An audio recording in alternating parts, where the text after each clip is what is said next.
Hello and welcome to another episode of the Firearms Insider Gun and Gear Review Podcast. This is episode 123 and the Tactical Special Part 3. On this show we showcase gun reviews, gear, and anything else a gun enthusiast may be looking for. We strive to provide products from an unbiased and honest perspective. I'm your host, Ryan Cross from the Firearms Radio Network, your source broadcast for shooters, hunters, and gun enthusiasts. This week I got with me, I got Tony, I got Chad, and I got a new a new panelist. This is Colin. So, what about what everyone doing guns this week? Starting with the new guy, Colin. I went shooting this afternoon at the range. I had the opportunity to take out my Springfield 1911. That's my daily carry, and been trying to stick with the path of going shooting at least once a week, dropping at least 100 rounds. Trying to stay as proficient as I can, whatever I can take down. But yeah, so far so good. Nice. So since you're the new guy, why don't you go ahead and introduce yourself to the listeners? I don't want to hear your life story, but just kind of keep it brief. Give me the clip notes on Colin. Met Ryan 20 years ago. Started shooting about 10, 12 years ago. And since then I've been building ARs. I stick mainly to the tactical stuff. Can't skeet shoot to save my life. But yeah, to this date I've built 42 different platforms of ARs and just about every caliber you can get a hold of. And yeah, that's about the gist of it. I try to buy a new gun at least 3 or 4 times a year. Don't we all?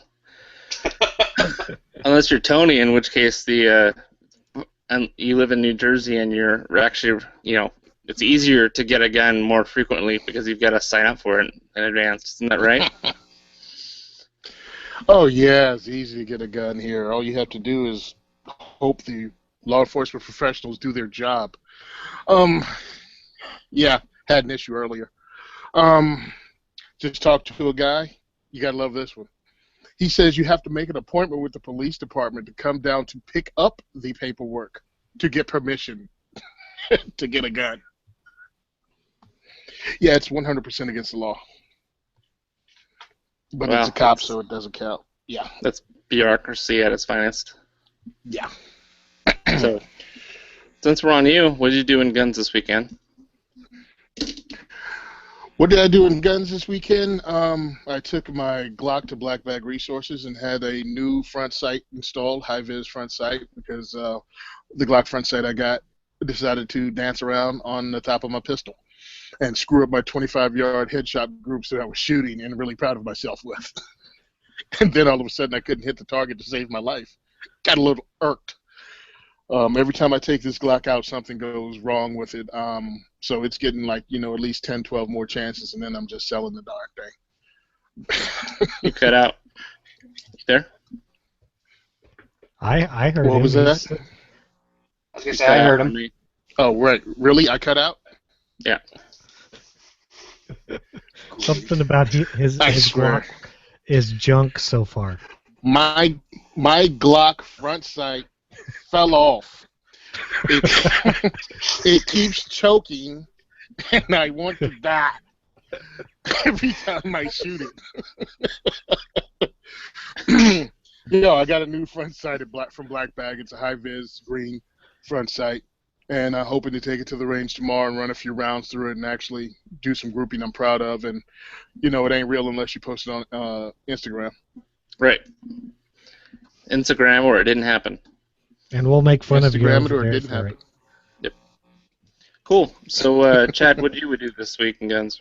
Let's see.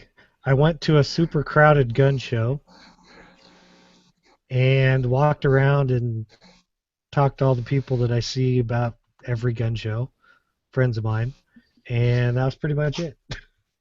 Sweet. Well, I have been.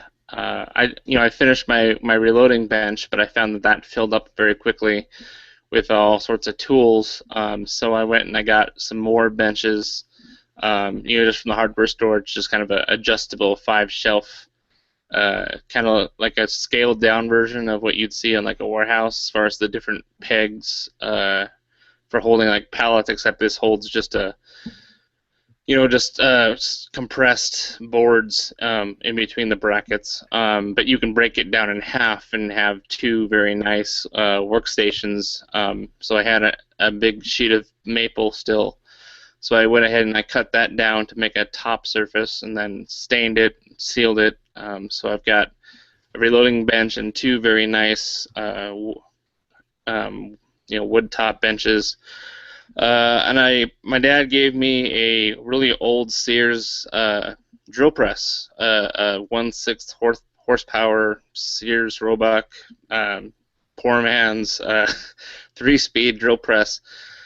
So I actually I had an AR barrel, 300 blackout for a pistol build that I was working on. That I had all the parts for it except the barrel did not have the detents on the bottom side for the screws for the gas block to hold it in place. So I went ahead and drilled 2 dimples in so that the set screws could really get a grip on the barrel. I haven't shot it yet. I'm hoping that I did everything right and the gas port hole lines up with the adjustable gas block that I put on there. I also got some snatch. I knew that was going to be wildly appropriate for this show.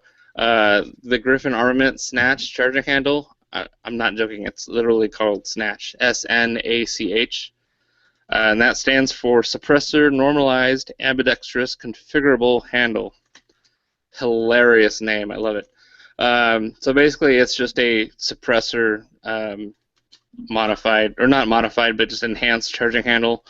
The handles themselves are a lot like the AXTS Raptor handle, very aggressive and tactile, wings on both sides, and it's just basically got a hole for the gas to vent away from my face. So I haven't got to try that yet. I'm looking forward to it though. Other than that, been carrying the SIG P938 around. I got some new 511 tactical pants, and as much as I make fun of guys who wear these things, they're actually pretty comfortable. So I'm wearing them right now. Those are the tactical yoga pants, right? I don't know about yoga. I mean, there's enough room. Oh, you got the yoga pants? Like so yoga Tony's pants for heard of shooting? them. Yeah. No, ultimate in flexibility. I will shoot from supine and pronated all day. Well, I guess they're making tactical yoga pants for women now. That's why I said that. I will have to have that on the next show. I was just getting excited. I had to calm down. I heard snatch and yoga pants. I'm like, oh yeah, it's that kind of show today. So yep, that's pretty much it. So let's get right through the announcements real quick. Oh, and then obviously, Colin, I don't know if we mentioned, but yeah, we did meet 20 years ago. Is that what you said? Think about it. I'm 29 next month. Yeah. And in what, 2nd, 3rd grade? Yeah, I don't even think I've been tying my shoes for 20 years. Holy cow. There's a lot of things I haven't been doing for 20 years. Yeah, I understand. Man, and that sounds like a big deal, but we're both actually pretty young comparatively to these two dinosaurs, so... Hey, I resemble that comment. Oh, it doesn't bother me. I just want to know, was he a Magpul fanboy 20 years ago? No. 20 years ago, it would have been Adidas fanboy or Star Wars fan. Yeah, he is a Star Wars fanboy. I remember that. You were the Pokemon fanboy. Oh. Yes, I was into the Pocket Monsters. I remember going to church and your mom driving us home, and we were sitting in the back of her station wagon facing rear, pretending like we were gunners in the Millennium Falcon and shooting at the cars behind us. Did I just hear this? We were talking about snatch and yoga pants and now pocket monsters? I think so. I let it slide. This show has a lot of breath. I hope you should have known that. Yeah. So yeah, awesome reconnecting, and he wanted to join on the show, so here he is. Yeah, that's cool. Yeah, the announcements, that's where I was going to go with that. Bandwidth sponsor for this podcast is Patriot Patch Co. So it's my day job making awesome patches and shirts for you guys to buy. And then that money goes right into funding my ammo supply. So if you're interested, go on over to patriotpatch.co. We've got some new patches available for pre-order. We've got I Love Guns and patches, very similar to a coffee giant in the corporate world, that iconic logo that everyone seems to be familiar with, that you see on every other GD street corner. So we've got one that's got a female shooter with an AR-15, very nice looking patch. We've also got an ammo can patch, and then we've got some more shirts that we just added to the store too. We've got It's Dangerous to Go Alone with the pixelated M4, so we got that available in a shirt now. And then I've also got a shirt I can show you on the air, the Nothing Beats a Classic revolver shirt. I've actually got it right here. Very nice looking shirt, brown. So that's available. It's actually on sale right now for $17 on the website. So make sure you check that out. Other announcements, guests are always welcome. Shoot me an email at gungearreview@gmail.com, and we'll get you hooked up with that. So them's the announcements. Now we're going to get into the products. So for part 3 of the tactical special, we're going to talk about pretty much all guns for the most part. And this first one, I kind of had to mention it, and it's going to have some I feel like some mixed comments from this crew. But ATI, American Tactical Imports, I feel like I had to include something from ATI because they've got tactical in their name. How could I not have them on the tactical special? So they basically have a new 1911 out that isn't exactly new by any means, because it's a hybrid polymer frame 1911. Not exactly reinventing the wheel, but it's their version of it. It's called the Firepower Extreme Hybrid, or FXH45 1911.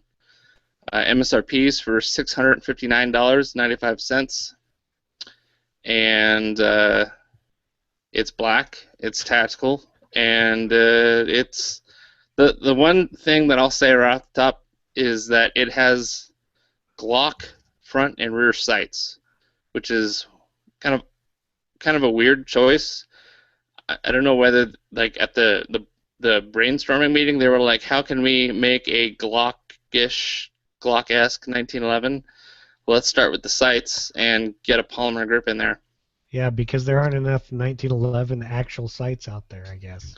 Right. Well, this is just going to confuse the gun store employee, because someone's going to come up to the counter with some True Glows and go, will this fit my 1911? No, sir, those are Glock sights. And then they won't tell you that it's a ATI FXH. And so it's just going to cause all sorts of confusion. So what do you guys think about this guy? Do you really want to know? I'm trying really hard to find a positive. There is a positive, and I'm going to go with it. It comes with a removable top plate so that you can mount an RMR or a burst fast fire. So there's one plus. And it has a rail on it, so if you want to mount a light, there's 2 pluses. Okay, I'm going for my third, and it's long and in between. It has ambidextrous safeties. Okay, I'm done with the positives. Okay, well, seeing as usually this is my place on the show to bomb with the negatives, yeah, I'm going to do it. One, price point, a little high, at $659 for something that's untried, untested. I love it said it has a match-grade barrel. That's impressive, except there's no standard for match-grade barrels on a pistol. So that's just advertising. They have finger grooves already built into it. Can we stop with that, please? Your fingers and my fingers are different sizes. Can we really seriously stop with that? Don't forget that you can buy grips for 1911s that have the finger grooves in them. Yeah. So if you want them, Yeah. Oh, okay. Next. I'm just saying. Yeah, Again, it's kind of an oversight. Glock sights for reals. The 1911 is one of the most prolific handguns on the planet Earth, or at least in America. I'm sorry, in America.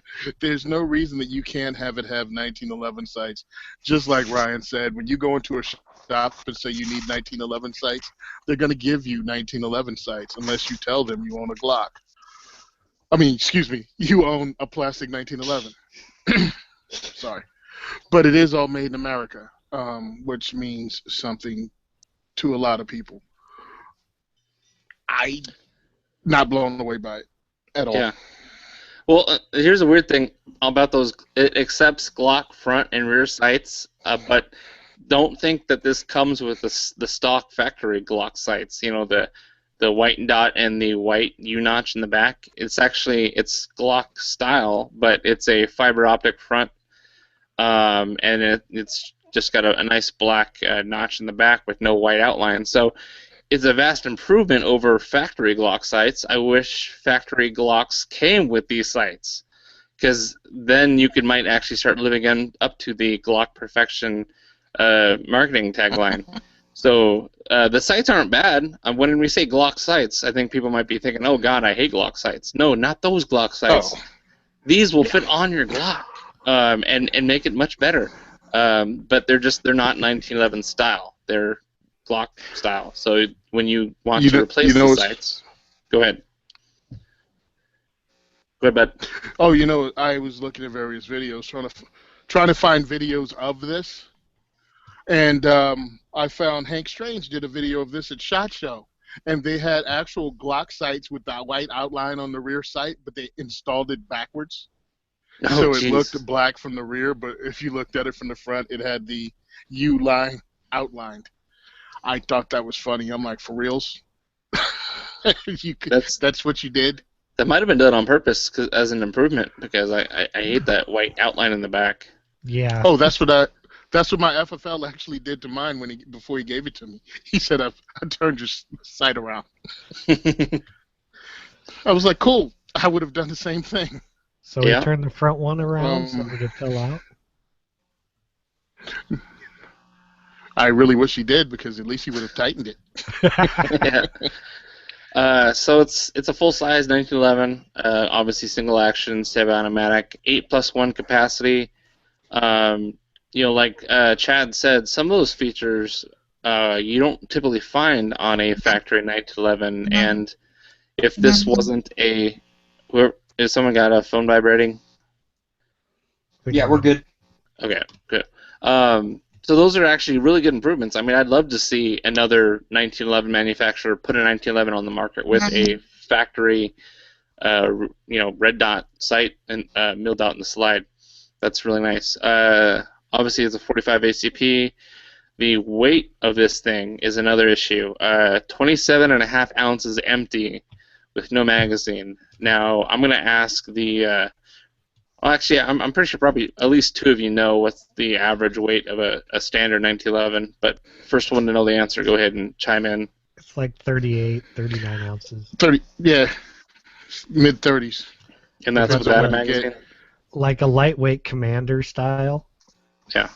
They're like 29 ounces. Okay. So, I mean, that's a little lighter, but not a whole lot.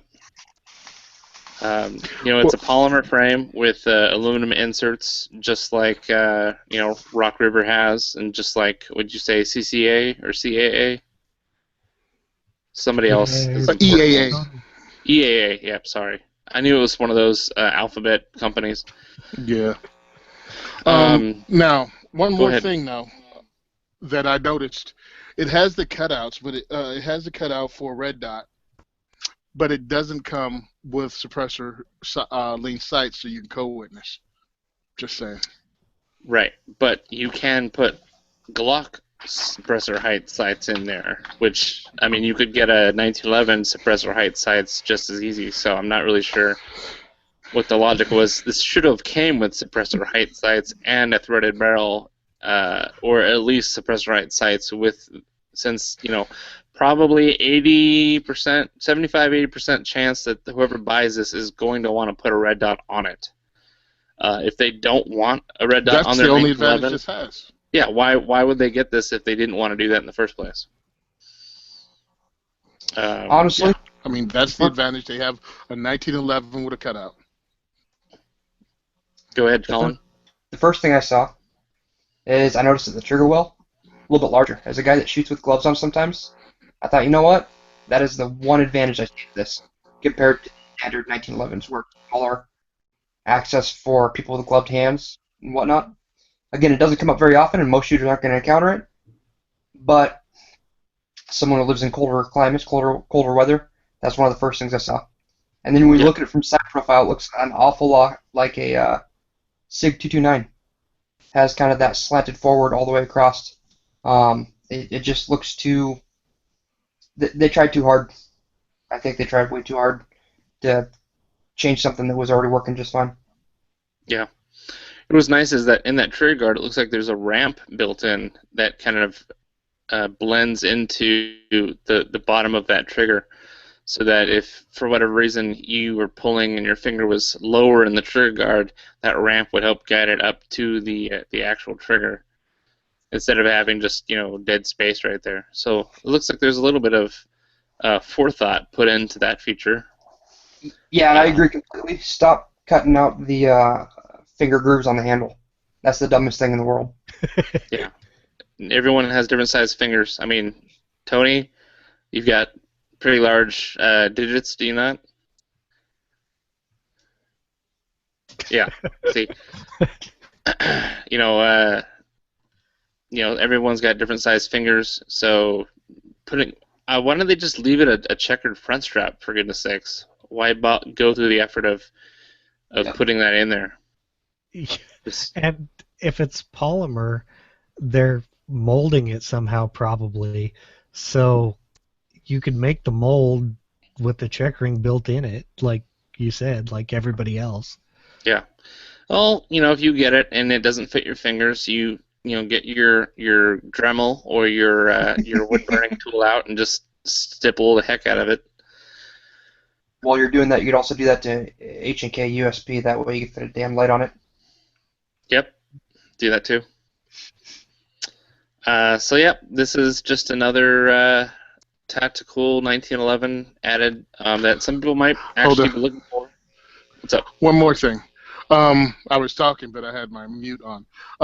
Hank Strange was the only person I saw that actually shot this. He said the bore axis is higher than normal. I don't know. He just said it seemed so.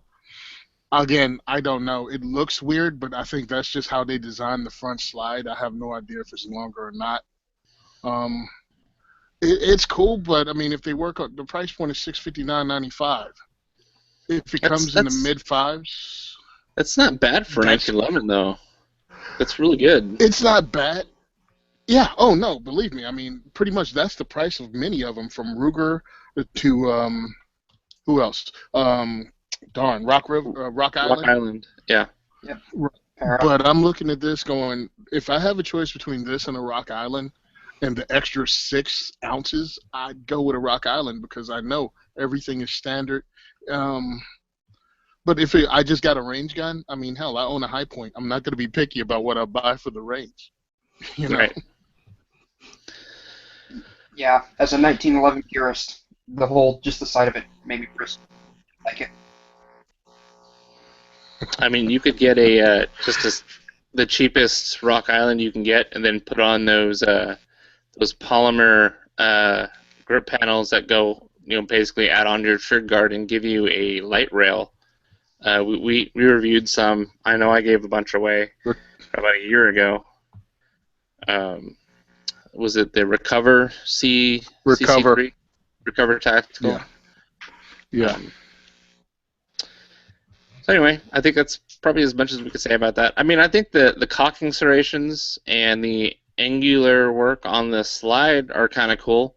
I think if that alone was on just a nice metal frame, like a normal 1911, it'd be a real attractive option, but I almost think that it went a little bit too far with some of these like features. It's like a little checkoff list. It's got to have this. It's got to have this. What are all the things that are hot in the like polymer handgun market? Just because they're out there on other platforms doesn't mean you have to try and cram it all into one platform, especially one with such a heritage. I think just the slide itself I would have been happy with. But then, like, when I'm covering up with my hand, I'm looking at the top half going, yeah, that's kind of cool and sleek. Then I cover up the top half, just showing the bottom half, and I'm like, yikes. What the heck, man? Springfield XD and a 1911 got drunk and had a baby. Yeah, I don't understand the squared off front. I mean, you got rid of some of the classic lines that made a 1911 beautiful. You tried to do too many things. I think you're 100% right. I think if they would have went with just a GI and then a tactical, I think they would have sold a lot more or sell a lot more. I have no idea how this will do because I really didn't check the prices on the Rock River and the EAA model. But I just don't think there's a lot of people knocking down doors to get a 1911 because a polymer 1911 because, again, as I said before the show started, you kind of have single stack 45 polymer pistols with the XDS series, right? Yep. They're smaller. You don't get as much. You lose a couple rounds, but the XDS you can really put in your pocket. Nobody wants a full size handgun that's got some of the limitations. I mean, 1911's it's a fighting man's gun, obviously, but in this market, you're trying to sell as many guns as possible, and I don't know. You know where I'm going. Yep. So that said, moving on to the next product, not technically a gun, but this is something from Voodoo Innovations, which I guess is owned by Adams Arms, and they're basically offering some new Glock slides, 3 different models, and so these are just like Lone Wolf Agency arms and Salient arms, some cool custom machined Glock slides to help improve your stock Glock that you might have. So they've got 3 models, the Brawler, the Enforcer, and the Slayer, which all 3 of those would make amazing heavy metal band names, by the way. Obviously Slayer's already taken, but Brawler and Enforcer, that'd be cool. So the Brawler includes black serrated iron sights that are suppressor height from the factory. The Enforcer includes XS sights, the XS dot sights, a micro red dot relief cut with a cover plate, a Trigicon RMR, Burst Fast Fire 3. These are the red dots that it's compatible with. Basically all the main ones. And the Slayer comes with XS tritium sights, includes that micro red dot relief cut. So the only difference there is the different XS sights. So the prices vary on these guys. No, the Slayer includes the red dot also. Oh, it comes with the red dot. Yes. Does the Enforcer not come with the red dot? Correct. Okay. See, I'm reading their website. I guess I should be reading. It doesn't. I put the Firearm blog link in there too, which probably explains it a lot better than their own website, Voodoo Innovations. So the Enforcer does not come with a sight, but it's compatible with them, and the Slayer does include one of those sights of your choice. Is that right? Yes. And they That's all right. have a profiled light and slide. Looks different than your standard Glock side. Enhanced front and rear cocking serrations. Improved slide geometry to draw your eye to the front sight. I don't know what that means, but and they are compatible with factory Glock internals and sights. Oh, look, you can put Glock sights on a Glock product. I want to put 1911 sights on my Glock, man. Well, Can you beat me to it? Oh man, I knew one of us was gonna. All right, so the Brawler is $699.99, and I know what you're thinking. That's more than I paid for my Glock. I realize this. I'm just. Tony, are you still standing? So the Brawler is $699. The Enforcer is $779.99, and the Slayer is $1,164.99. And yes, we're talking about just the upper of your Glock pistol.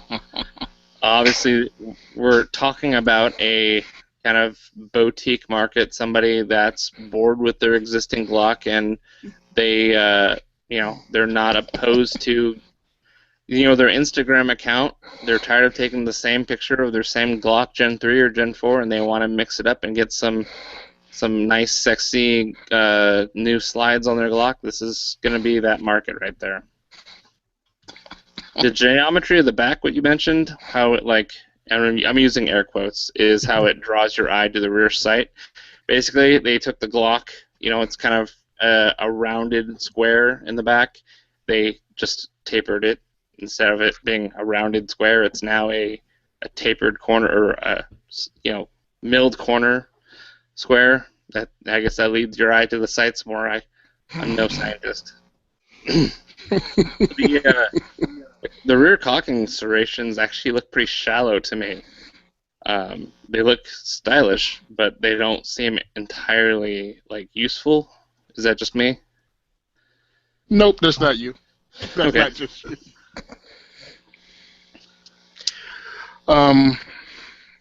Okay. They look cool, great. They decided to do what Agency Arms and Salient does. Salient. So, I mean, if there's a market for it, fine. It's compatible with any generation Glock. So, I can upgrade my Gen 2. Oh, no, I can't. I can upgrade my Gen 2 Glock 19. Oh, no, I can't. They only made it for 17s.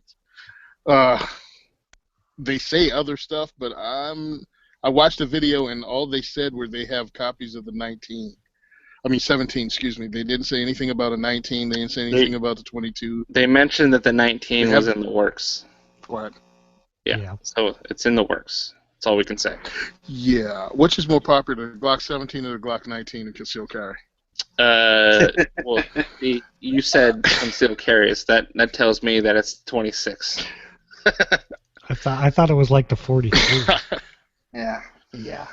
I'm just saying, if you're gonna go with what's popular, and the fact that that's the big push for the last 5 years has been concealed carry, and you're gonna bring something new to the market, why on earth would you do it for the Glock 17 first?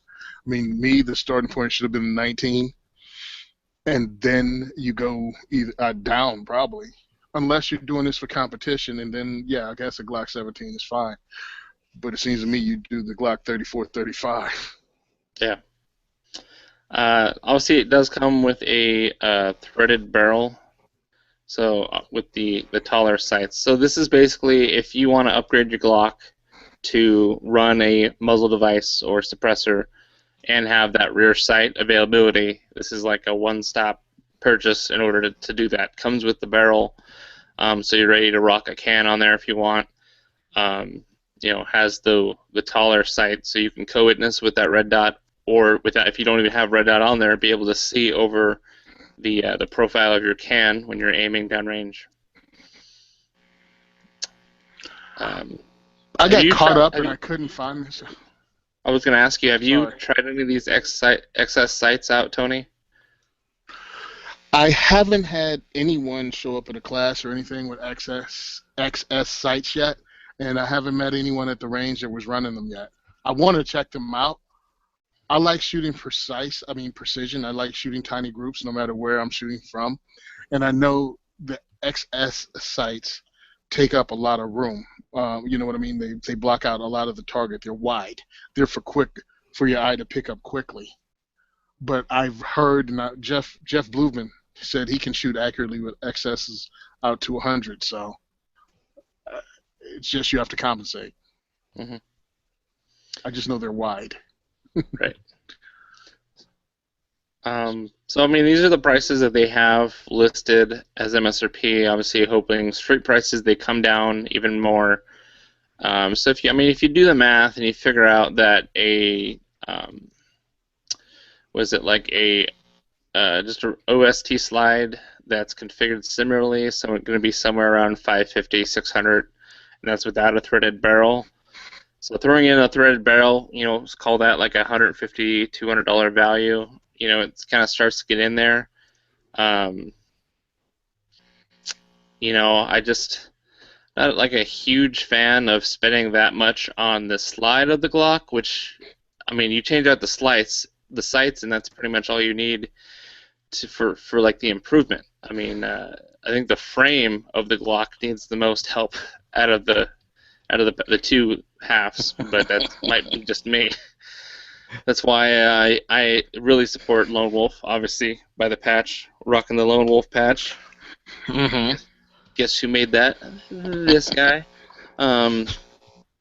Yeah. Nice. So, anyway, back to this. I'm certain that of the people that are shopping for agency arms or salient slides, this is just going to be it's nice to have another manufacturer throw their hat in the ring for custom Glock slides. Well, what I'm looking at is the entire Timberwolf build that Yankee Marshall did, or even TJ did. I'm trying to find exactly how much that would cost compared to something like this. And I'm talking about you're just getting, again, for $600, $700, you're just getting the slide. Yeah, and I'm thinking you can buy one of the G17 MOSs for basically that. Go buy your optic, buy some sights since you got to replace those Glock factory sights anyway. But it's not cool looking, so you got that not going for you. Yeah. Hey, hooray for them. Knock it out. Again, more competition is better. More ideas are better. Let's not get it twisted. But really, I think starting out with the 17 instead of the 19 didn't make much sense. But whatever. Go for it. Hope they succeed. Hope their price comes down. I think because TJ, I talked to him earlier about Lone Wolf, and I think he calculated that building a basic Lone Wolf Glock 19 was about $685. I don't think that includes tax, and it wasn't really adding in the sights at all. So with the frame that comes with the UAT trigger, which is a great deal for $235, the slide is $330, the barrel is about $100, and the let's see, RSA, I forgot what that abbreviation was. Basically $20, maybe installation was what that was. Total was $685. So he basically came up with a number that was under $700 to build a basic Glock 19 from Lone Wolf, and you could then choose to have it milled for your red dot sight, or have the sights upgraded for suppressor height, that kind of thing. Yeah, that's the craziness about it. You can build better. I mean, you can build, but again, it's competition. It's great. Yeah, I blame Instagram, man, because honestly, like I follow all these gun manufacturers on Instagram, and you're bored, you're on the toilet, you're just kind of sliding up, looking at all these pictures, and these guns are just so sexy. I mean, they're all calendar quality, and you're like, man, why doesn't my Glock look like that? And yeah, I blame that. It's the consumer culture is like seeping into the firearms world more and more. So it's like, I gotta have the latest iPhone. Oh, now I gotta have the latest Glock slide because it just looks so much better. Well, it's good business for you though, because it's seeping into everybody has to have the new patch. Yeah, exactly. Nice. Yeah, outside of competition, I find nothing wrong with it, but as you're dropping, go ahead, Colin. Well, after you drop $600 into a Glock. Okay, somebody go.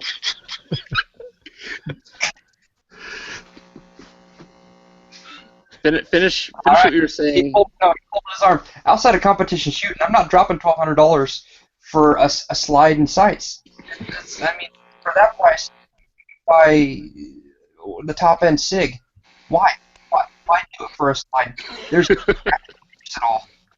There's just none. I can't even try it. I mean, I'm not an Instagram person, but even if I pull that out of the range, I'm just gonna get laughed at. No thanks. It's funny, both of us are trying to talk at the same time and say the exact same thing. After spending all that money, you still end up with a damn Glock when you can spend that money and get a Wilson Combat, a Les Bear, a Nighthawk Customs. I mean, really, by the time you drop this high-end slide for $1,100 and another $5 on your brandy new Glock that somehow was Glock perfection, but you still had to add another $1,100 to it. Yep. So just stop with your silliness and say you're a fanboy and that's why you're putting the stuff on it. No problem. But don't tell me it's going to make your plastic gun better when for the amount of money you spend, you can get a legendary piece of, what do you call it, heirloom firearm. Yep. By the time that I've got kids, Colin's already there, but it's like, hey, it's, you're 19, 20 years old. Here, I'm going to let you inherit my Glock. They're going to look at me like, oh, thanks. You couldn't have gotten a SIG? What's up? No, they'll look at me with that slide and say, what did you do to it? Yeah. Yeah, well, it's like, it's not even a classic Glock. It's this crap. That's why I'm all about that Lone Wolf Timberwolf frame, because it's just it's way better. At least you got a better ergonomics out of the deal. Yep. And that said, we're going to move on to the next product. This is something that I've wanted to talk about on the show for a few weeks now, but it was all kind of rumor mill and not a lot of information and photos out there. So now that SHOT Show's passed, we have a little bit more concrete details and a lot more than just AutoCAD drawings. So Kalashnikov USA, the USA branch of, obviously, Kalashnikov, the world-renowned originators of the AK, they are releasing a new AK, or I should say a new AK, because everyone remembers the AK-12, and that was supposed to be the new hotness. I don't know why everyone's trying to bring the AK into the next century. But so here we're talking about a new one. This is called the AK Alpha rifle. And Alpha is spelt like alfalfa, except the FLA at the end. It does not have a PH. It's ALFA. So I'm just going to call it the Alfie rifle, like Little Rascal. So the new AK Alfie rifle is kind of making its debut in all of its cheekiness. It is definitely a modern take on the AK. The only thing that looking at this, I know it's an AK, is it's rocking the AK magazine, and I can still see the AK style gas block system on the barrel. Everything else looks like an ACR. Scar, and a little bit of the, the Beretta ARX. Yeah. It seems like there was some kind of drinking game being held with with an AK-47, a Scar, and a Bushmaster ACR. Yep. They got all liquored up, and this came out of it. Yes, that's right. They all put some genetic material in a cup and kind of stirred it around. And 9 months later, this came from it.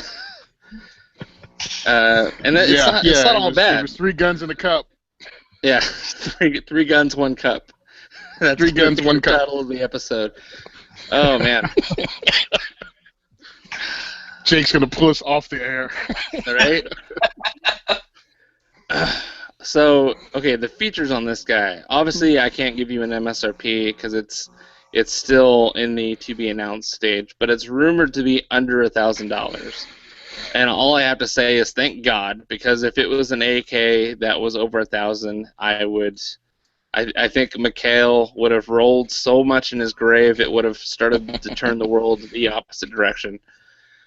But it does have a lot of the modern luxuries that we've all come to see in these new modular combat rifles.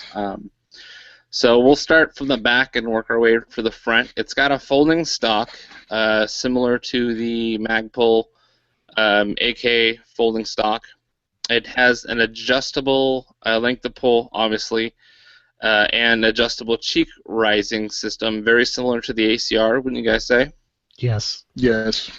The cheek rest kind of, starts to angle out and hover above where I guess the rear trunnion would be if it even had one.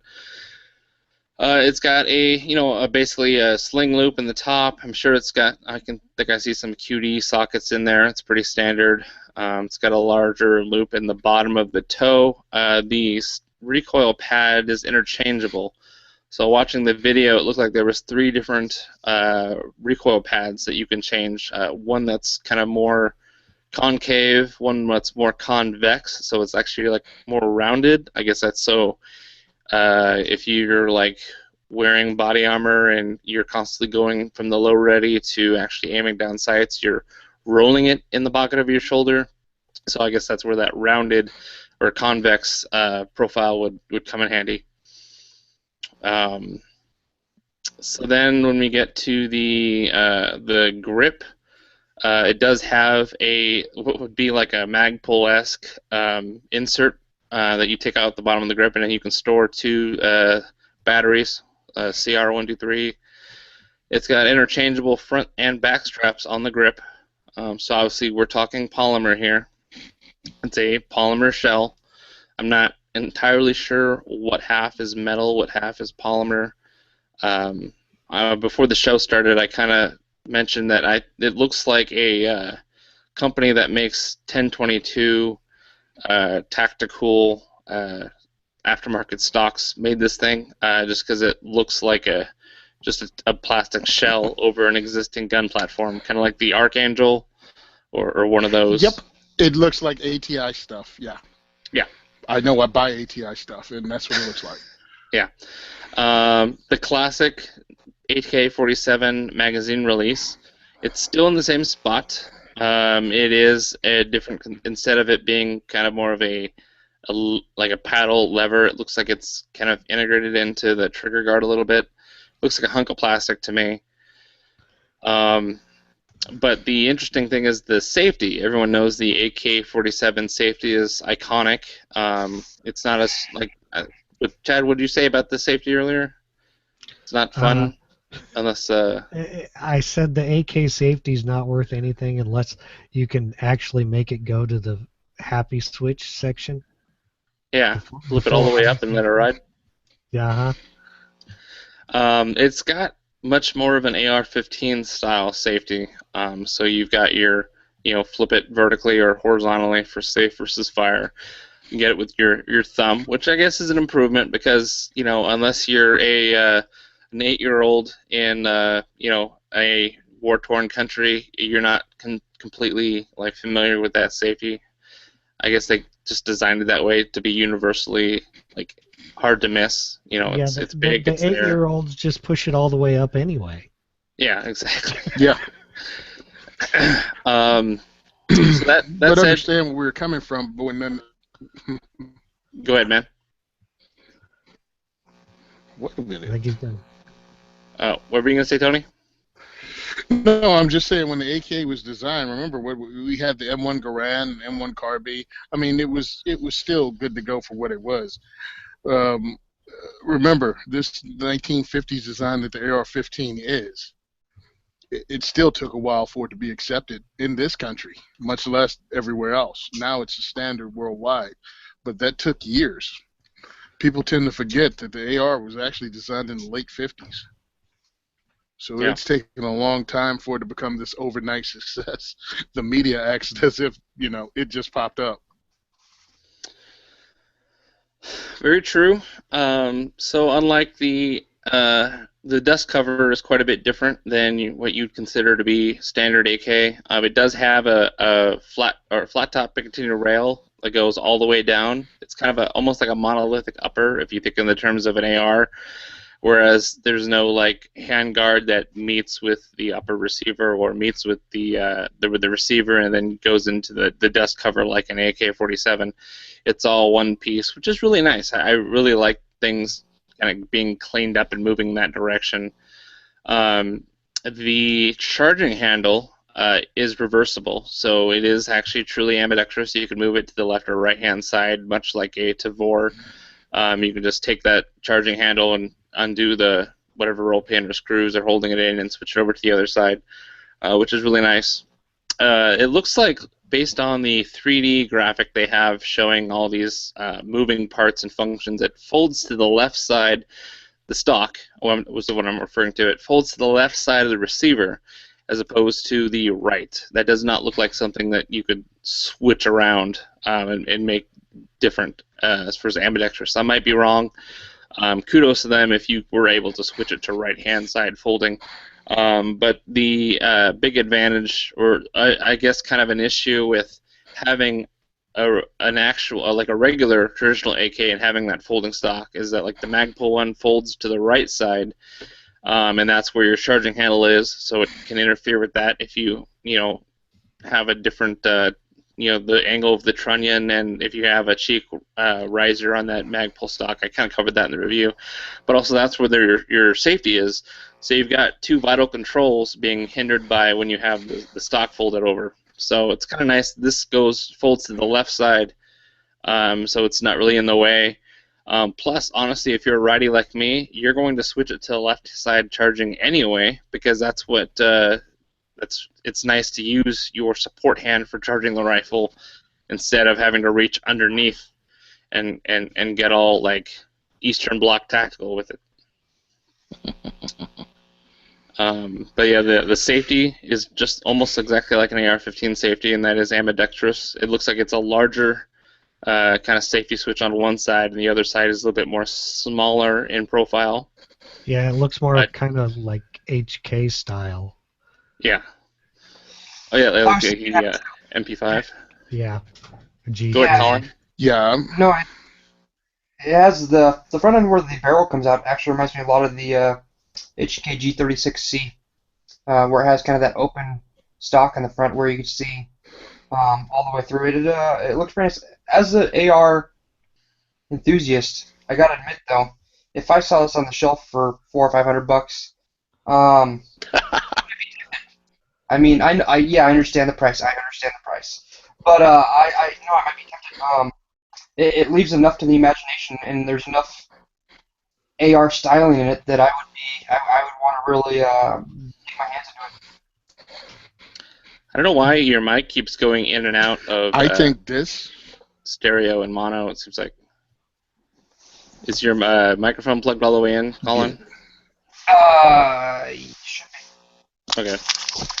Maybe talk closer to the phone. I think this is a case of. Oh. Go ahead, man. Tony, you were saying? All right. I think this is getting it right. This is taking all the parts that work on all the popular guns or the larger selling firearms out there and making it work. You have the Picatinny rail like it should be, monolithic pretty much, right? Yep. So you can mount anything on it. You got the stock folding and adjustable 10 ways to Sunday. You have ambidextrous safety. You don't have to do the thing that Krebs is. You have that set up. You can still do the whole tactical AK magazine flip change that makes you look really cool. Yep. You have an adjustable pistol grip to anyone's hand from the way it looks. I mean, pretty much I feel if this thing shoots like it looks, which it looks like an AK that had an ATI kit put on it, this thing is just going to kick butt. Too bad so many features on it make it not able to be used in Jersey. Well, I'm gonna go with the same thing. Is I'm not a big AK fan, but this intrigues me because of some of the features it has. It's like I said earlier, I never cared for the AK safety. I mean, I know that people use it and it's been used for 70 years or whatever, but a thumb safety is way easier, and this kind of weird magazine release they made looks like it's maybe wider, and how they get it is you can take your trigger finger and push down on it and then move the mag instead of like Ryan was saying with the regular style paddle flat release it has.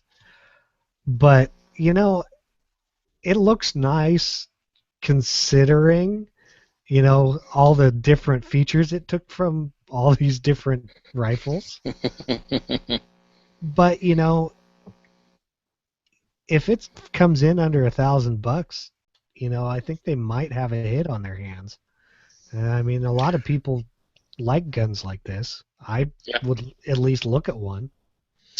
It's interesting how much customization there is. I mean, even the charging handle has different bolt shapes, the charging grips.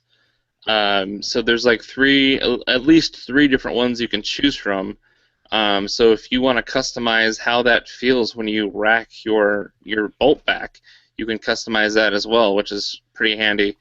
The handguard has a rail system in place, so you can change out the Picatinny rails and put in a full length or a partial length for any of one of your handguard needs. The only thing I will say is, and excuse my French, but where are the damn sights? This thing doesn't have any iron sights on it. It looks like it's supposed to be an optics only platform. I guess you can put your Magpul M-Bus sights on there. $10 says it does not come with any sights on it, unless they're planning to go the Tavor / Scar route. Troy Industries. Integrate the sights into the Picatinny rail, so that when they're not like deployed, they look like just regular Picatinny rail lugs, and then when you need them, you can just grab that different rail section and pop it up, and it stays nice and flush when you're not using it. You just have a regular optic. It's weird seeing an AK-47 gas block that does not have a front sight on there. But I'm sure they did. This obviously is a very futuristic AK, and I guess in the future they don't use iron sights because they're all a bunch of Call of Duty kids anyway. So there you go. I never liked the small, teeny tiny rear sight on AKs anyway. So. Well, I like what they did, and hopefully it works out. I wonder what this does to a weight, because the AK is heavier than most people think they are. I wonder does this add to it, or leaves it the same, or what, with so much polymer on it? I would guess it probably weighs about the same. The weight savings they get from the polymer, maybe they probably lose when they put that whole monolithic upper system on it. So I'm guessing it probably weighs about the same as a standard AK. Well, I wonder about that too. Is it polymer or is it metal? Like, how much of it did they substitute with polymer? Stock pistol grip, is the lower here polymer or metal? And also, will at least take regular AK triggers. Since so many companies have come out with better triggers for AKs now. ALG has them. Who else? I know LG has an AK trigger. I think CMC has one now. Yeah. So will those swap in, or is this something new? Good question. Yep. And obviously it's got a threaded barrel. It looks like it's got a what kind of muzzle device? It's a muzzle brake, but I'm trying to think what you'd call that. It looks like two-chamber with some very small prongs at the front for supposedly mitigating muzzle flash. Who knows? The thing is what's it threaded? I mean, is it this odd AK thread, or did they thread it half 28 like it should be, or 5/8 24 like I hope they did it 5/8 24. Yeah. That would be nice, because then you could actually put a 30. Well, you can put a 30 cal can on there. Yeah. Yeah. So it should be threaded 5/8 24, but who knows what they actually threaded it in an AK. It's still kind of early in the game, so it's hard to know the answer to all the questions. But it's late enough to at least get the drool started as far as looking at this thing and keeping an eye out for it if it ever shows up on the shelf. Yeah. I mean, looking at a high-end for a high-end AK from Rifle Dynamics or from Krebs Custom, you're going to pay, what, 11, 12, 13, depends on what you get. But pretty much that's the ballpark you're going to be dancing around in. This has everything that you can pretty much do to an AK that you'd ever want to do to an AK. And if the price is under $1,000, I don't see why not, because anybody who says, oh, well, I want a traditional AK, then what the heck are you sending to Jim Fuller for? I mean, Rifle Dynamics or Krebs for, you know? Yeah. So this might just do it in. You know, if they come under $800, you know, I might consider picking one up just because I've got the mags for it, I've got ammo for it, and it just looks cool as all get-go. It does. I mean, I hate to make too many video game references in one episode because I'll lose some of you older guys, but it looks like it came straight out of one of those Future Warfare set games, and it looks like somebody like Kalishnikov was playing the game and was like, man, look at that crazy looking AK that the developers made. Can't we make that? Yeah, let's make that. It looks like something you would see on that media, and now it's kind of come to life. Well, what happened, I mean, what I've seen happen, is when the American forces went overseas into the sandbox and a lot of our people started using AKs, we started developing things to make the AK ergonomically easier and closely resemble ARs, you know, Picatinny rails with different things going on. And, of course, again, Krebs Custom, Jim Fuller, and others added things, again, to make it more and more like an AR. Well, the Soviets were putting this stuff on. If you ever watch any of the photos from when they invaded Georgia, you saw all of their stuff was pretty much clones of this. And also, not forget Mako Group and what the Israelis are doing with AKs. So the Soviets have been following this and doing this. And this is just the step up, and this is the next iteration of the AK. I think it looks great. I hope it works out, and I can't even, no matter how much I hope, unless the government of New Jersey gets overthrown and people pull their heads out, I'll never be able to get something this cool here, and I just have to move. Yeah. Well, honestly, like if you know people actually get to shoot this and review it, which I'm sure like probably Hank Strange or one of those YouTube personalities will get their hands on this within the next year to 18 months, probably, maybe a little bit after a year.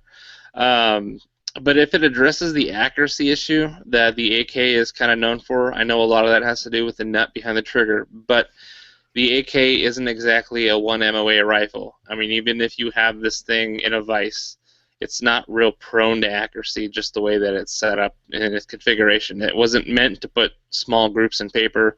It was designed to put, you know, holes in bodies, and bodies are quite bigger than paper these days.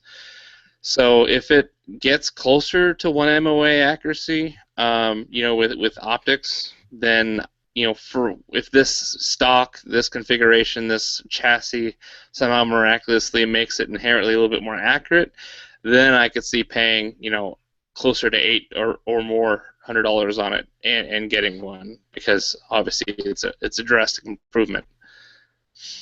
I mean, the round isn't exactly the most accurate round to begin with, but you know, obviously that's been when you start up the old AR versus AK debate, the AR guys are the first one to say, well, the AR is more accurate. You know, we're MOA, sub-MOA. What do you got on that? And the AK guy usually has to, you know, eat his shoe at that point. But if this can address that, I would be more interested. That's what I was going to say. I wonder what our take would be if this came in the 7.62 by 5.1 chamber. If our view on this might be just a little bit different, just because of the ballistics, the platform, the accuracy. You get the same stopping power with a little more range. Well, see, as far as I'm concerned, the AK is plenty accurate. All the people who scream about MOA can't shoot MOA, so I don't know what they're babbling about. Sorry, I'm an instructor. I've been at the range. You're talking MOA, but you don't shoot at anything using rifle, pistol, or shotgun past 25 yards. Shut your face. And as far as being a 308, I don't see why not. I mean, truthfully, I was wondering why this isn't offered in 545 by 45. just vapor locked on. The Thank you. 545, Yeah. 45, yeah. By 45. It just seems that if this comes out, I don't know if it is, because what's taking so damn long? I don't know. Hopefully, if it has that less than $800 price point, it's going to be awesome. I think they're going to sell out and make a lot of people nervous that are in the custom AK market. You know what I mean? Yeah. Yeah. Cool. So let's keep an eye on that for sure. The next product that we're going to get into is we talk about some pistols and now a carbine. Now we're going to get into a tactical rifle. This is new from CZ USA. It's the CZ 557 Urban Counter Sniper, which is, oh my gosh. I despise anyone that sells a bolt-action rifle and chooses to call the model sniper. Minus 5 points just from that off the top right now. But I'm reading the product description. It kind of makes sense, but why couldn't they have called it something else besides counter sniper? That just screams Mole Ninja to me. But they kind of built it with law enforcement in mind, basically saying that what was it? Most police and SWAT, when they're called in and they need I don't know what you'd call it, the marksman of the group. Designated marksman, yeah. The designated marksman. Typically, they have to take a precision shot that's less than 100 yards anyway. In an urban setting, you don't typically get anything past 200 yards anyway. So you're talking about a precisely placed shot within 100 yards, which doesn't necessarily call for a super long barrel, super, set up precision rifle that would be more like proficient at or excellent at 800 yards and on. So they basically built a shortened rifle that would work for sniping, but they called it a counter sniper.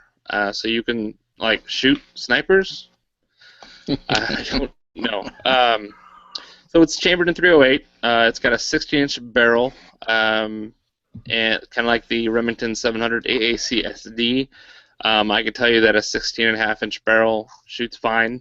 You're only losing velocity, you're not losing accuracy, and you can make up for the loss in velocity by reloading your own bullets and getting it. You might be losing 200 feet per second, but you can gain 250 feet per second if you reload. So keep that in mind. So it's basically so they can get out of vehicles with the rifle easier, and it still proven excellent accuracy within 400 yards. So kind of stretching that little urban 100-yard gap a little bit farther. So actually, they're saying that you lose about 150 feet per second compared to an 18 to 20-inch barrel, which are still considered short barrels when you're talking about a bolt-action rifle. It uses a detachable 10-round box magazine. They have an oversized bolt handle right from the factory, which is always nice to have. And it uses a Manners carbon fiber composite stock, and that's really the nice thing about this. It's got a nice Manners stock on there. Unloaded, the gun weighs about 10 pounds and 10.5 pounds without a scope. It is a little bit on the stouter side. The top of the receiver has a Picatinny type rail for the addition of your rings and your optics. No iron sights, obviously. The Manners stock is very much like a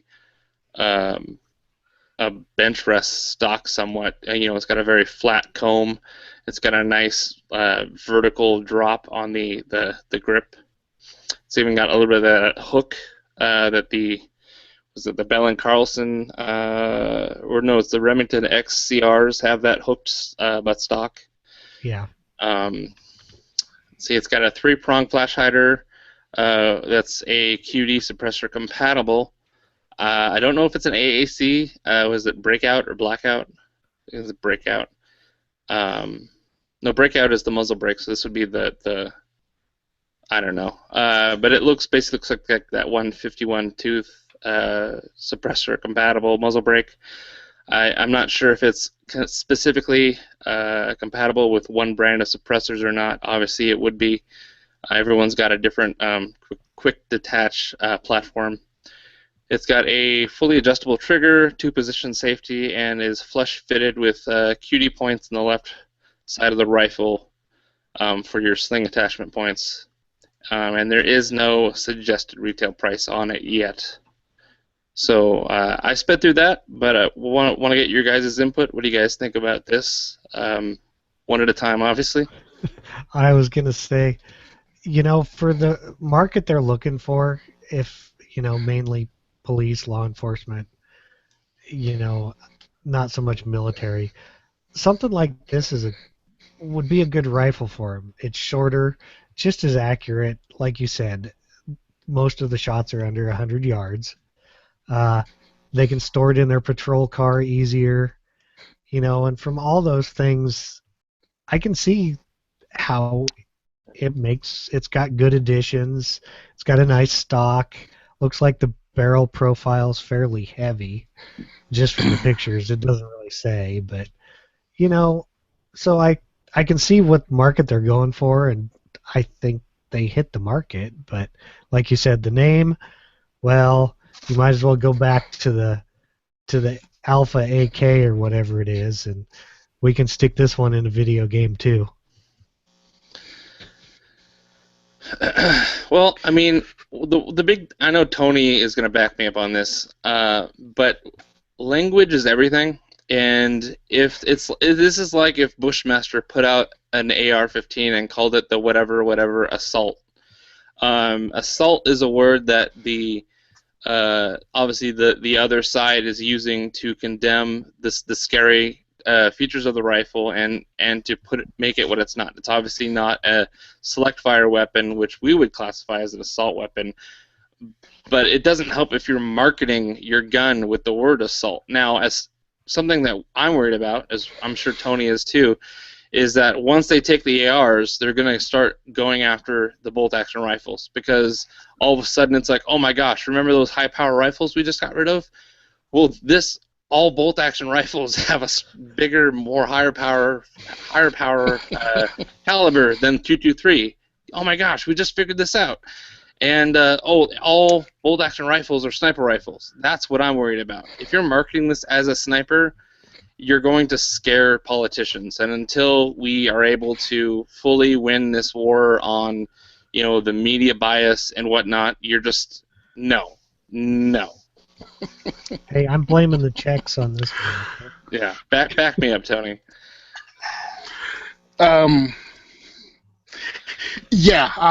You took that and ran with it, actually. That's one of the problems when you get it. And truthfully, the assault rifle moniker was actually splashed across the front of our industry gun magazines first. They were the ones that touted an AR-15 as America's assault rifle and stupid stuff like that years ago. They don't need any help the other side. They're gonna say anything and everything, and it really doesn't help when marketers come along. I think this looks like a great rifle for a lot of people, not just police officers, but like where I live here. Most people don't have ranges more than 200 to 300 yards. So to get something that has 1,000-yard range when you know you're never going to any range that will ever meet that have distance on there, this would be perfect, especially depending on the price. Another thing is, with Remington pooping the bed with their name, with Freedom Group just crapping up their Remington name, companies like CZ are going to be able to step forward with quality bolt actions. I mean, the 557 is a 60 or 70-year-old design and has been around the world. CZ is not known here well yet still, but in Africa, where professional hunters use bolt action rifles all the time because that's their thing, they trust CZ explicitly. It's huge there. It's huge in other parts of the world. It's just not big here yet, and I think when you come up with something like this, it will sell, even though it has a Mall Ninja sounding name, and that falls on really marketing people again, who are behind the times anyway and probably aren't really gun people for the most part. To name something Urban Counter Sniper for reals, that's really just a cheesy name. How about sniper's rifle? How about urban rifle? Well, the thing is, sniper is what you call the individual who's given the role in the platoon of Yeah. long range engagement. It's like calling a football a quarterback. Like, it don't make sense. The what gun it is? isn't the I just sniper. thought The of person. something. What? You can use a person, but calling it a designated marksman rifle or something like that, Yeah. you know what I mean, would be less intimidating for a lot of people, and pretty much this is kind of sort of the role it fills. Yeah. Shorter distances, Right. I don't know if anyone touched on this, but that stock looks an awful lot like something Macmillan would come out with. And Macmillan at one point came out with almost a folding version of that stock, where just behind the handle it had a hinge. And I'd almost tell CZ, Mm-hmm. throw 2 or 4 more inches on the end of that barrel, fold the back end of that stock, and you're having the same compact design for coming out of an SUV or whatnot as you would with what is set up like right now. But I mean, overall, Yeah, because it has the overall length of. overall Go ahead, I'm length. sorry. You're fine. Overall length of 39.5 inches. If you were able to fold that stock down, throw it in your lap while you're in the back seat of a Tahoe or whatnot, and throw 2 inches on the end of that barrel, you're sitting with the same exact thing. And you get another quarter turn out of the barrel, out of the rifling. But I also look at it from, if you were to look at the civilian side of it, a lot of people are going to look at that and say, hey, look, that's a great deer gun. That's short. It's going to let me get through bushes, let me get through the thick underbrush without this big 22, 24-inch barrel sticking up above my shoulders as I'm trying to make way. Yep. And also, adding a suppressor onto your barrel is going to add basically average 8 to 9 inches. So that's why typically you won't see somebody rocking a 26-inch barrel with a 9-inch suppressor on the end of it unless it's something that's going to stay in a stationary position, like a 338 or whatnot. That's why the 700s, the ACSDs are so popular, because you can get the 16.5 or the 20-inch barrel. By the time you add your can on there, it's still going to fit in most traditional rifle cases. It's not going to stick out too far. If you've got it slung over your shoulder and you're walking underneath underbrush, you're not going to be hitting every single branch in the forest as you're trying to walk underneath it. And honestly, if it's that stubby barrel, that heavy varmint kind of profile, it's got really good harmonics as far as your accuracy. I mean, I've got my 20-inch 308, and it shoots phenomenally. I'm still trying to get as good as that rifle shoots. I'm sure if I got better, it would shoot even greater. But you can certainly engage targets 800 yards to 1,000 with a shorter barrel just fine. Yep. That being said, change the name, for goodness sakes. Yeah, call it the Urban Hunter or something. Yeah, or the counter. Well, I mean, counter sniper implies that this is going to be kind of like LE only, like, because if you're a civilian, I mean, you're not counter sniping anybody unless you are resisting, law enforcement, which is, we're not condoning that at all. So unless they want this to be specifically LE only, or if they want to just market this to the gun magazine mall ninjas out there, just no, don't call it a sniper, for goodness sakes. One thing I will say I don't like the name. is it doesn't have an adjustable cheek adjustment on the stock. That's a very, very rigid, fixed stock, and different shooters have to adjust to it. Different size people have to adjust to it. I'm just surprised with everything else they put in the rifle that they did not account for that. They didn't give it any sort of ability to adjust whatsoever. Yeah, I mean, most guys put like a stock pack on there that have interchangeable like Velcro straps that can change the height of it underneath of above the comb, but kind of within that stock pack. There's a lot of guys that do that, but I could see what you're saying. It's very much like a bench rest stock, but they're marketing this toward, kind of running and gunning, or like quickly like getting out of your vehicle and deploying this on the hood of your squad car and engaging an active threat with a bench rest stock. Hey man, listen, I'm okay. You know, I've contacted CZ. They help me out with my shoots, so I really like their stuff. And really, if anybody want to see one of the coolest catalogs I've ever seen, order a CZ catalog. You can contact them. But I'm looking at their stuff on their website, and the CZ 455 Varmint Tactical Suppressor Ready. Seriously, that's one of the names they call it rifle, the Tactical Suppressor Ready rifle. Yeah, so I don't think they care. They're going for the low-hanging fruit, and they don't care. Oh, my God. Yes, the Varmint Tactical. That's the name of the rifle, suppressor ready. Yep. So it sounds like they just need to fire their marketing person, or at least remove product naming privileges from them. Yeah, the CZ 750 Sniper. Yeah. And the CZ 550 Magnum Heat 2. Do I have to buy the Magnum Heat 1, or am I going to really understand the Magnum Heat 2 without having seen the first one? Just wait for the DVD set to come out. Yeah. I'm going to Netflix and chill with it. All right, so now we're going to get into the reviews, which we've already gone up to. It's almost an hour and 20 minutes, but we're still going to have an awesome review by Chad. What did you bring for us this week, man? Well, luckily it's quick reviews, so that's my favorite. Brought, especially when we're running out of time. Yeah. I brought the Axelson Tactical Axe Tac Talon muzzle brake. I mean, it is a muzzle brake. You can't really see it very well on screen, but there's decent pictures in the review, so you will be able to see that, and I can put the rifle down. And so what it is it's brought to you by Axelson Tactical, which is out of Nevada.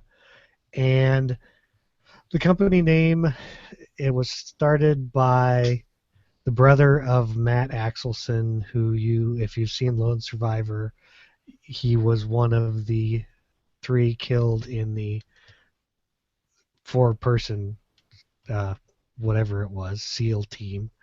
And they brought out a few different products for AR-15 rifles, and this is one of them.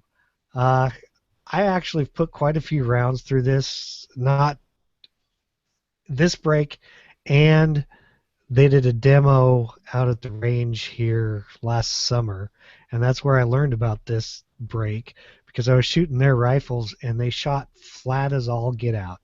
You know, that's old saying for flat. So they said they'd send me one to try out and do a review on, so I took them up on the offer, of course. And the brake does an excellent job of reducing felt recoil. Not that 5.56 ARs have much anyway, but it does. But most impressive to me was its ability to keep the muzzle rise to pretty much felt like nothing. I even set it on just a flat bench and shot it, barely holding on to it, and it didn't seem to rise near as much as like a standard A2 bird cage. I didn't measure anything because that's a lot of work. You know, it was easy for me to get double taps on a 24-inch steel target at 200 yards with it. And that's just a 16-inch barrel with like 5 MOA red dot on it. So there's that. They sell the Talon as a muzzle brake, but it's really more. It's noticeably louder than your standard flash hider, which anything pretty much is. It's not as loud as some of the 3-port comps that I actually own. The ones that just direct the blast out the sides. Those things are loud. This isn't that loud. But it does a great job of being a flash hider. Keeps the flash contained within it. The main picture on the review is actually a picture of the flash, which should be posted here in a few days, probably before the podcast comes out, so that's a good thing. Uh, keep it, and the only thing I did find that it does allow some of the blasts to go forward. I just kind of to check comps to see if they're allowing blast forward. I hold them a couple inches away from like a white IPSC target and shoot it, and a standard good effective comp will just put little teeny holes just on the paper just from little extra powder. This one kind of blasts a hole through it. So it's not completely directing everything out the side and back. I ran it on a 16 and I put it on my 11.5 inch. And even though it works better on a 16 inch, I was pretty impressed at how well it worked on the 11.5 inch also. And those things are just loud, so you can't tell if it makes it louder or not. Now, to try to explain how this thing's designed, the Talon has 3 small slots. One faces up, the other 2 face the sides, but kind of more 60-degree-ish than straight out the sides. And it also has 2 large ports that are in between the longer, smaller ports around the outside, not necessarily front to back. And then it is kind of closed at the bottom, and they put their logo on the bottom too. And then there's kind of 3 fairly large open ports at the end. Kind of makes kind of like kind of resembles a short 3-prong flash hider of old like A1 style. The break's 0.94 inches in diameter. It's 2.5 inches long, so it basically adds 2 inches to your AR in length, which didn't really bother me, but to some people, like, if they're looking to keep something short, it might not be the greatest for that. It's got flats on it, so you can use the standard 3/4 inch wrench or tool to take the flash hiders on and off if you have a combo tool.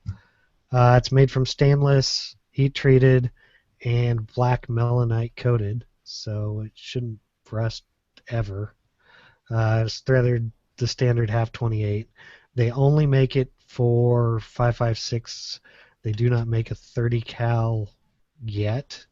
I would guess they probably will. But basically, I thought it did a great job at everything it was supposed to. And I'd probably buy one again because I liked it that much. So the Firearms Insider review, 8 key points. The claim to fame, it's an AR-15 muzzle brake, compensator, flash hider, all in one. Excuse me. The target market would be shooters looking to mitigate recoil and maybe keeping flash and everything else about the same. The features and benefits are reduces felt recoil, reduces muzzle rise, reduces flash, made from stainless steel, and it's melanite coated. You cannot get any other finishes or options. You get what you get. And links to other reviews, well, Google was not my friend, so I could not locate any at all. And it's fairly new, so that didn't really surprise me too much. Now, the price point, it is $94.99 on Axles and Tactical, and it also is $94.99 on Amazon. But you can use our affiliate link if you do that. So if you need it now, Axles and Tactical or Amazon are your pretty much only options. For the rating, the pros, reduced recoil, almost zero muzzle rise. It's melanite coated stainless steel. It's made in the U.S. Matters to some people. It does include a crush washer, so you don't have to try to round one of those up. The cons, the price, muzzle brakes range from anywhere from $20 to like $150. So I guess it's not terrible, but most of them are in around the 70, 75 range, so it's a little more than some of them. And it's longer than the standard birdcage flash hider, which could be a con to some people, could be a pro to some people, I guess. But as far as it is, I gave it a score of 8.5, which is great. That's pretty much amounts to the review. Cool. Do you guys have any questions? That's cool. How long is it again? The length? It's off the like top of your head? 2.5 inches. No, because I'm thinking, with a 2.5 inch, and I could put it on one of those 14.5 inch barrels or whatever, and have it like pinned, and Oh yeah, I'm legal. You know what I'm saying? Oh yeah. Yep. So, because I'm always in my mind building ARs, and Jersey legal ones at that, right? Yeah, and that's the problem. And one of the cool things about it, see, with stupid rules, no matter what muzzle device you use in Jersey, it has to be pinned or welded, or pin and welded. So you might as well go for the 14.5 inch barrel and just find a muzzle device that you can have pinned and welded. Especially in my mind, when I build my lightweight build, pencil profile, 14.5 inch barrel, and a muzzle device that makes it legal length. You know what I'm saying? Yep. So this is one of them. And since it's great, you liked it so much, and it's flat, I get that. Yeah, the thing was I was actually really impressed when he was asking me how I liked the rifle when I was shooting it. Their rifle, not mine. And I said, it just is so flat shooting. I said, I really like what the brake does on it. I said, it does a really nice job. And that was really the first thing I noticed about their rifles. There you go. Everything doesn't have to be magic. Everything doesn't have to be tactical. It just has to work. I mean, if that's where people started with their stuff, make sure it works first, then it wouldn't be such a pain in the butt dealing with some of this. You know what I mean? Yep. And then other stuff is just mall ninja silliness. Well, and the thing is the rifle I have it on is fairly lightweight. It's not one of my heavier ones, as you can maybe tell, but the barrel's not super big around. And under the handguard, it's a standard M4 head or whatever they call it, profile. So it's thin under there also. So it's not a heavy AR. Yeah, I'm listening to a lot of people, and they talk about, well, if your AR is too heavy for you, you should work out more. Well, these are often people that go to the range 3 times a year and definitely never taken any classes where they have their gun out and up and unslung all day. So I'm like, if I only had to bring my gun from a classroom to the bench, from the parking lot to the bench, yeah, I guess I could talk smack all day about how weight doesn't make a difference. But if you actually go out and move and shoot your gun, then it'll start making a difference. Yeah. Because you notice military guys never talk about, well, yeah, the AR is fine the way it is. Man, let me explain something. If I could have a 1022 instead of an AR-15 just to carry, I'd take it. Yeah, and that's the thing is testing a muzzle brake on a lighter rifle is, you get more effects of what it actually does than if I stuck it on one of the, I have one with a stainless barrel and it's like a medium profile and the thing just is heavy. So it doesn't really matter what device you put on it, it's not going to move. Yeah, yep. Really with the AR, it's about the follow-up shots when you're putting them down range and staying on target. And again, lighter rifle, better muzzle device, putting rounds on target, and also switching between targets, you know what I'm saying, without losing your sight picture, staying on. It's a lot of things about shooting that a lot of people on the internet talk about, but they never really shoot or never really even compete in different things. So if all you're doing with your buddies is shooting cans, then some of this won't make a difference. But you start listening to people who don't even shoot, but talk a good game, then you start believing a lot of this stuff. Get out and shoot and learn on your own. You know what I'm saying? Or listen to people that actually go out and shoot. Yep. If every picture someone posts in their living room, if every picture of their gun they post is in their living room or on their back porch and none at the range, that might be your first indicator they don't really shoot. Oh, here, Tony, for you. Let's see, how do I take a picture of this gun? So, Colin, you've built quite a few ARs. What's your take on this muzzle brake? No, I like it. I like the idea right away of him thinking, why not grab a 14-inch barrel and weld and pin that bad boy? But I mean, as long as we're staying technically legally within the rules, why not use them to our advantage? You'll get different twists and everything, depending on your different calibers on those 14-inch barrels and whatnot. The muzzle brake I use is a company out of Redmond. I chose to go locally. They design a lot of lasers and lights for the military and whatnot. I think it's RE something. But no, I like the fact that it's 2.5 inches. It's a little longer than what a lot of people are wanting. People don't want to add length to the end of their barrels. Everyone right now is trying to go the whole SMG route, or SBR route, sorry, and that's fine. But a lot of so I'm surprised that they did have it as long as they did.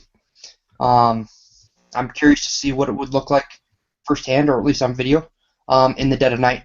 I want to see what these things, what the sound of it is with more than just a mono microphone. I want to hear a stereo microphone. I want to hear it off both speakers, and then I want to see what this flashes. I want to see what kind of fire we're spitting out at the end of the barrel. I mean, I hate to say it bluntly, but it's a fact, 'cause that's what people will see.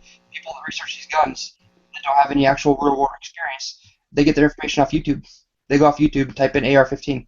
What are they going to see? And so, I mean, just looking at it from a layman's standpoint, I mean, I always vivid in the mindset, smaller flash, quieter the noise, better you are. Better the situation is. But some people don't. Some people want that big blast. Some people want that big report. So it's gonna affect different people. But I mean, I don't know. Yeah, like I said, I was just about ready to start clapping. Let's throw it on a 14-inch barrel immediately. That was my first thought. Yep. So. Yeah, I have my crazy muzzle brake that I picked up off of Amazon for like $16, and I think it has the coolest name. It rolls off the tongue. It's the Model 415 1/2-inch by 28 competition short brake. See how that flows? I think a better name for it would be Godzilla farts, because it is loud and obnoxious, and people at the range actually stop shooting to see what the heck you're shooting downrange.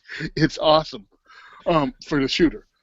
Now, I let my friend shoot it, and he was at the same bench I was, and it felt like I was getting punched in the face.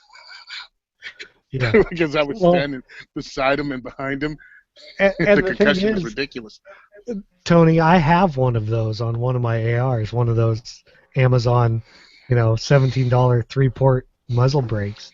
And like I said, but the thing is I have to say, as far as the 3-port compensator, it works extremely well for the price. Yes, it does. Yes, it does. Mean, one of the other ones I have was, $45 or something. Looks almost identical, except one's stainless and one's not. And they work almost exactly the same. But like you said, louder than hell. Yeah, and the annoying thing about Jersey is this: mine is welded on. So to change out, I have to have this one cut or whatever, and then another one installed. It's ridiculous what they force us to do. Whatever. It is what it is. I picked this thing because I knew what it made the legal definition of the kind of muzzle device I could have in this state. Right. That's the kind of crap you have to deal with here. Yep. Right on. Well, moving on to the Tech Gadget app. It's actually a pretty easy one, not necessarily a product, but it seems Glock is branching out with their own kind of video series. So they call it Glock Live. And they're starting with a training series with this guy, Shane. They're calling it Train with Shane, so real easy to remember. So he's basically going to start these episodes that cover, some training exercises and maybe a little bit of definitions and the breaking down the parts of a handgun. So I watched the first episode when it was kind of still in the live time window. Now, when you want to look at it, you go view this event on their website. I got the link in the show notes. It wants you to sign in and kind of like register in order to see the previous episode. The nice thing about it is that it's live, and there's actually live comments that happen almost like a stream. So you got a lot of people talking about questions, and Shane actually has a little tablet or whatever, and he answers some of those questions live. So the first one was just kind of optics versus irons, talking about point of aim, point of impact, that kind of stuff. So it looks like they're going to be doing more of these, and hopefully they'll start getting into some useful training you can do at home. And the beauty of this is that, first, it's off of YouTube, which is kind of a cesspool of hate as it is already with some firearms training YouTube channels. So it's on Glock's platform. They can kind of control a little bit, like, the flow and make sure it doesn't just delude into trolling trolls. But hopefully it's something that's accessible for everybody, so I can access it. Somebody who just picked up their first firearm, they got a Glock 19 because they were strong. Everybody told them to get a Glock 19, and they want to know how to be more familiar with it and what to do training at home, and they're a little bit shy. This is a great platform for them to be able to get into, get some good information. I'm not sure how often they're going to be publishing videos. The last one was February 25th, so maybe they might do like one a month or whatnot.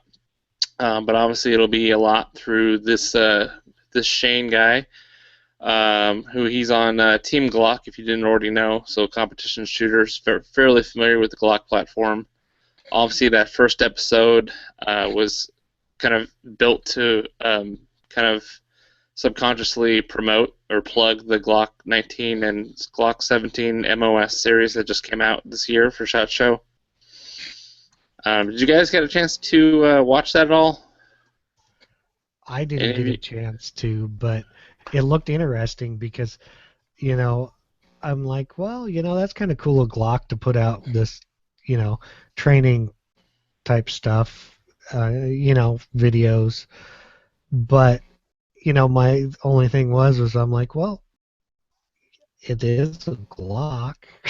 But a lot of the stuff they're going to probably go over will transfer to any firearm you're probably using. So I was going to watch the video, and then I didn't think I had time, and then Tony took forever to get here, so I probably did.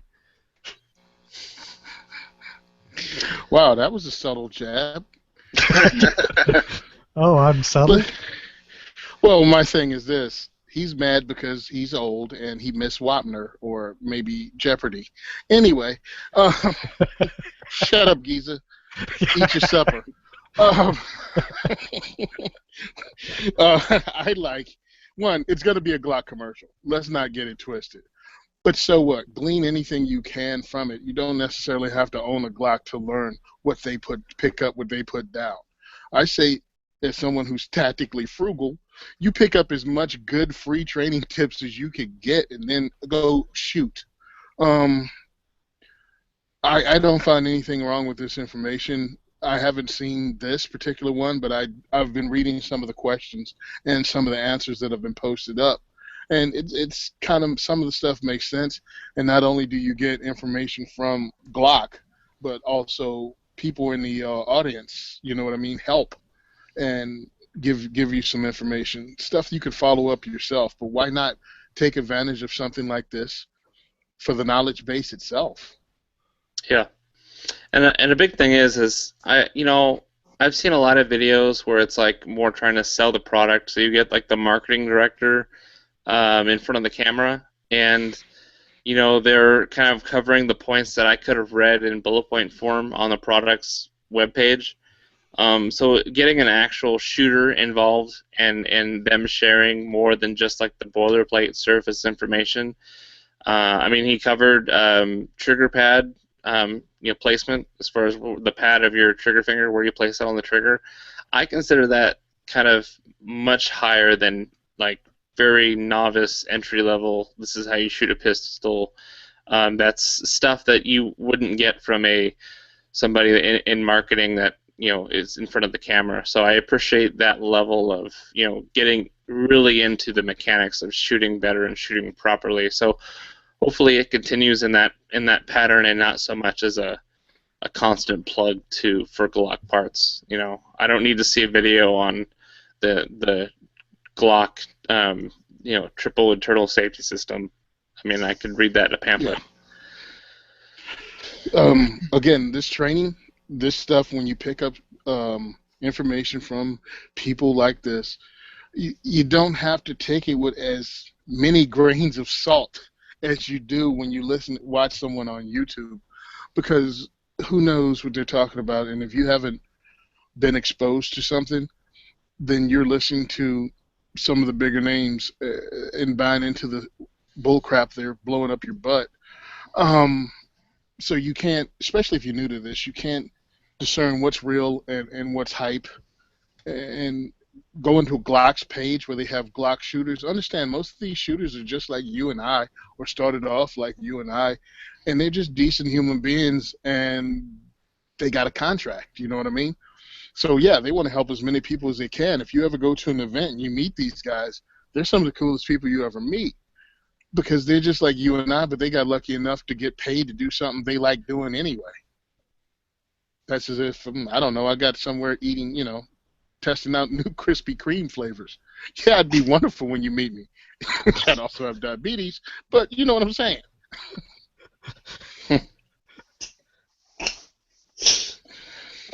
So from what I can tell in the comments and what Glock has responded with, they said that the next episode is supposed to be the 30th of March at 7 p.m. Eastern Standard Time.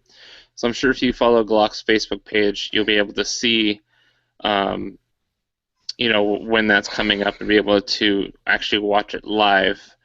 Also to note, Shane, his full name is Shane Coley. He's actually the team captain for Team Glock. And if you'd register, you're kind of entered into like a little mini contest from Glock, entered to win a private training session at Glock HQ with Shane himself. So every time you register for an episode, you've got a stronger chance to win.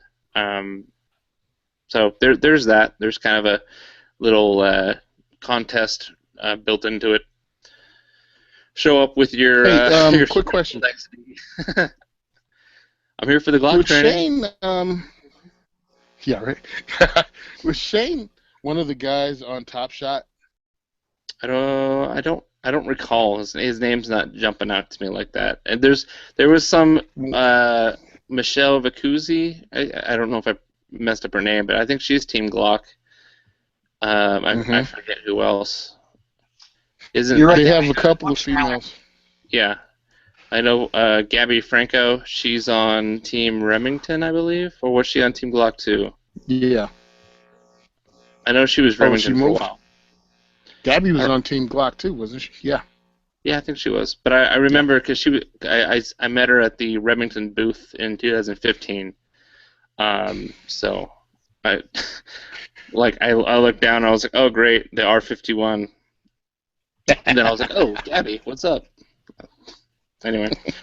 So yeah, just stay up with that. Follow them on Facebook, and you'll see when the next one comes up, probably around the 30th of this month.